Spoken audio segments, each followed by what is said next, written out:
मुल्क भर की तरह टोबा टेक सिंह में भी यौम वलादत कायद आजम मोहम्मद अली जिन्ना जोशो खरोश से मनाया गया। मरकजी तकरीब पुलिस लाइन में मुनक्कद हुई। तकरीब में MPA मियां सईद अहमद, PTI के मरकजी रहनुमा चौधरी मोहम्मद इशफाक, डिप्टी कमिश्नर आमना मुनीर, DPO वकार कुरैशी और जिले अफसरान ने शिरकत की। तकरीब का आगाज तलावत कुरान पाक से किया गया। इस मौका पर मुकर्रीन ने कायद आजम मोहम्मद अली जिन्ना की जिंदगी पर रोशनी डाली। MPA मियां सईद अहमद सैदी ने कहा कि हम कायद का एहसान जिंदगी भर नहीं भुला सकते। उन्होंने कहा कि हम कायद के नजरियात पर अमल करके एक अजीम कौम बन सकते हैं। डिप्टी कमिश्नर आमना मुनीर और DPO वकार शुएब कुरैशी ने कहा कि कायद आजम के फरमान काम पर अमल करते हुए तरक्की के मनाजिल आसानी से तय कर सकते हैं।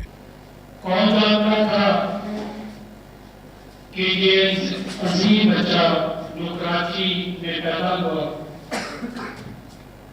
ये एक अच्छा इंसान बनेगा, अच्छा बैरिस्टर बनेगा और एक पाया का वकील बनेगा और एक अच्छा सियासतदान बनेगा और पाकिस्तान की बुनियाद ला इलाहा इल्लल्लाह की बुनियाद पढ़ने वाले मुल्क का बानी बनेगा।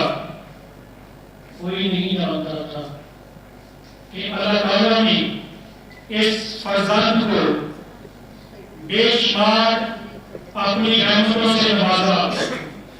मैं इस मौका पर इस खराज अकीदत पेश करता हूँ इस अजीम इंसान को, कायद आज़म मोहम्मद अली जिन्ना साहब को।